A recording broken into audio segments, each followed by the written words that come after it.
여러분, 아주 쉬운 말로 개별계약이라는 게 뭘까요? 거래 하나하나 거래할 때마다 건건이 계약을 체결하는 방법이고요.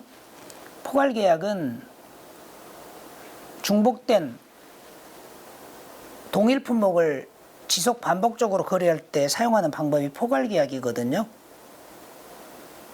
자, 1번 보니까 개별계약이 이례로 종료된다.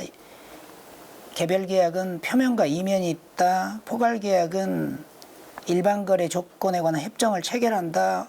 중장기 연불 방식에 의한 수출입 등 내용이 복잡한 경우 주로 포괄계약 방식이 사용된다. 자, 첫 번째, 개별계약은요, 최초 거래 시나 거래가 이례로 종결되는 경우에 사용하는 방식이다. 너무 당연한 얘기 아닙니까?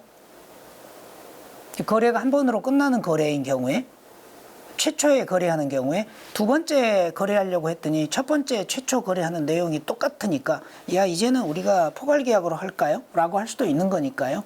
일본은 뭐가 틀렸다고 아무리 주장을 하려고 해도 잘못된 게 없네요. 개별계약 체결 방식의 경우 계약서는 통상 표면과 이면으로 구성된다 그랬죠.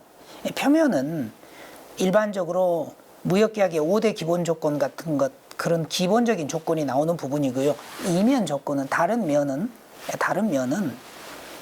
표면과 달리 실질적인 계약의 5대 기본 조건, 그런 조건보다는 중재에 관한 조항이라든가 클레임에 관한 조항이라든가 중거법이라든가 계약의 당사자에 관한 것이라든가 무슨 불가항력이라든가 이런 부분이 나오는 거기 때문에 표면과 이면으로 구분을 해서 계약을 작성하는 것이 바람직하죠. 포괄계약 체결 방식은 가장 중요한 게 일반 거래 조건을, 지금 이 일반 거래 조건이 개별계약의 이면이거든요. 근데 이거를 개별계약은 매번 작성하지만 포괄계약은 일반 거래 조건에 관한 협정을 기본 원칙으로 만들어 버리는 겁니다. 다음번에도 그 다음번에도 계속 똑같은 그러한 기본 원칙을 사용하자고 하는 것이니까요.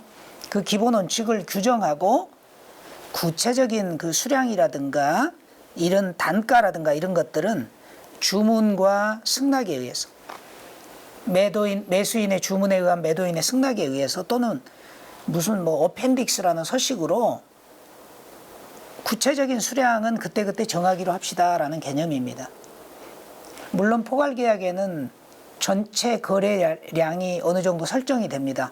그런데 매번 주문할 때의 수량은 그는 바이어가 정하기로 하는 것이죠.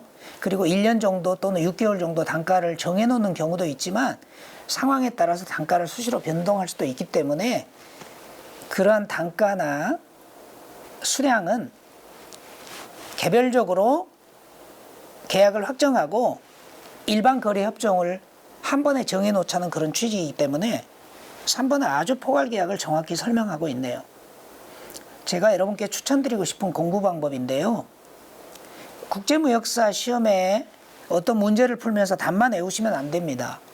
왜 그런가 하면 여기에 나오는 이런 지문들이 그 다음번 시험에 똑같이 나올 수도 있고 약간 반대로 바뀔 수도 있고 비슷할 수도 있기 때문에 이 내용 하나하나의 내용을 여러분이 음미하셔야 됩니다.